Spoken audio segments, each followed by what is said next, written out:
శ్రీరామ్. భారత్ మాతా కి జై. జై మాతా. భారత్ మాతా. షిప్పింగ్ కంపెనీలో నా నమ్మకం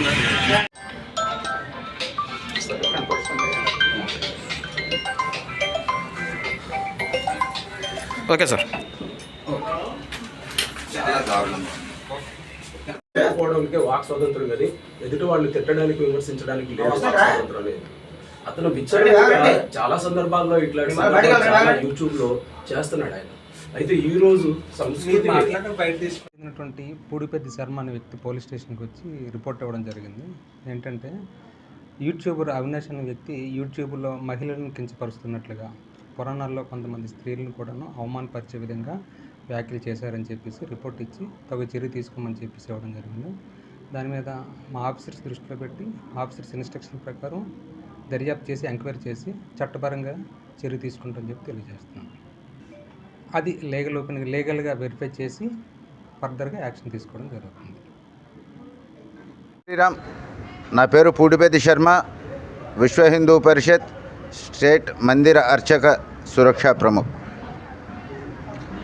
మరి ఈరోజు ఈ స్టేషన్కి రావడానికి ముఖ్య కారణం, నా అన్వేషణ అనే ఒక యూట్యూబ్ ఛానల్ పెట్టుకొని అవినాష్ అనే వ్యక్తి నోటికొచ్చినట్టు సీతాదేవిని, అలాగనే ద్రౌపదిని, మిగతా వాళ్ళని నోటికొచ్చినట్టు మాట్లాడుతూ హిందూ ధర్మాన్ని కించపరుస్తూ, భారతదేశాన్నే కించపరుస్తూ, భారతీయులందరూ వెధవలన్నట్టుగా చెప్తూ, ఎక్కడో ఎడారి మతాలు గొప్పవి అని చెబుతూ, క్రైస్తవులు అంతకంటే గొప్పవాళ్ళని చెబుతూ వీడియోలు చేసి యూట్యూబరు పైన కంప్లైంట్ ఇవ్వడానికి వచ్చాం. వాడికి ఎంత ధైర్యం ఉంటే అలాగా మాట్లాడగలుగుతాడు? ఏ గవర్నమెంట్ వాళ్ళకి ఆ ధైర్యాన్ని ఇస్తోంది?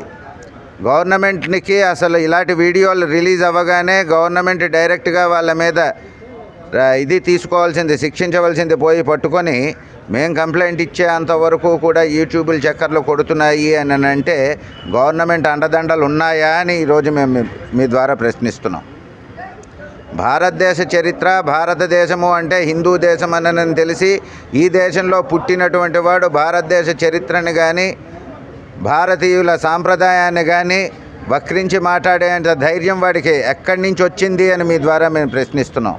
వాడిని వెంటనే గనక పట్టుకొని శిక్షించకపోతే మేము ఈ ఉద్యమాన్ని తీవ్రతరం చేస్తామని మీ ద్వారా మేము తెలియజేస్తున్నాం. జై శ్రీరామ్.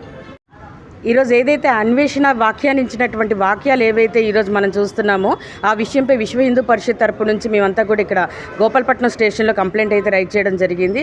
ఆ వెధవకి ఈరోజు ఉరి శిక్ష వేస్తేనో ఇంకే శిక్ష వేస్తేనో వాడికి పెయిన్ అనేది తెలియదు. ఎందుకంటే నా భారత మాత గురించి, నా భారతదేశాన్ని గురించి, అదేవిధంగా ఆడవాళ్ళ గురించి, సీతాదేవి మహాతల్లి గురించి ఈ రకంగా వాడి నోటికి ఇష్టం వచ్చినట్టు మాట్లాడాడు. కాబట్టి అలాంటి వెధవకి నాలుగు కోసి పక్కన పెడితే వాడు లైవ్ చూడాలా, ఏంటి మన భారతదేశం అనేది వాడు లైవ్ చూడాలి. అంతేగాని ఉరి శిక్ష తీసేస్తామంటే కనుక ప్రతి ఒక్కరికి భయం అయితే వస్తుంది, కానీ ఇంకొకటి డేరింగ్ చేస్తాడు. కానీ ఇలాంటి వాడికి నాలుగు కోసి చేతిలో పెడితే వాడు భయం అంటూ వాడికి వచ్చి రేపు పొద్దున్న ఇంకొకటి ఎవడైనా సరే ఇలా మాట్లాడడానికి భయపడాలి.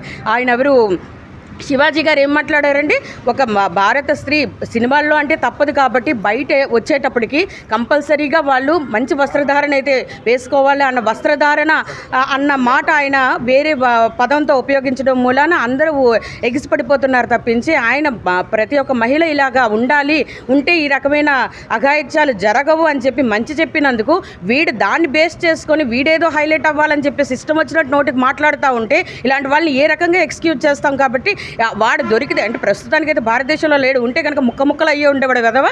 అలాంటిది వాడు ఇష్టం వచ్చినట్టు వాగుతూ ఉంటుంటే ఎవరు ఆయన అదేంటంటే అది ఎట్టకెట్లకు ఎన్ని రకాలుగా ప్రయత్నం చేసి పట్టుకున్నారు. కాబట్టి వీడంత ఇది కాదు, కంపల్సరీగా దొరుకుతాడు. దొరికిన తర్వాత దయచేసి శిక్ష అనేది ఎలా ఉండాలంటే ఇంకొకటి నోరిప్పి మాట్లాడాలంటే గజగజ ఉనికే విధంగా మన ప్రభుత్వం అయితే చర్యలు తీసుకోవాలి. ఎందుకంటే భారత మాత గురించి, భారతదేశం గురించి ఆడి ఇష్టం వచ్చినట్టు విచ్చలవిడిగా మాట్లాడినందుకు వాడికి ఎక్స్క్యూజ్ అనేది ఉండకూడదండి.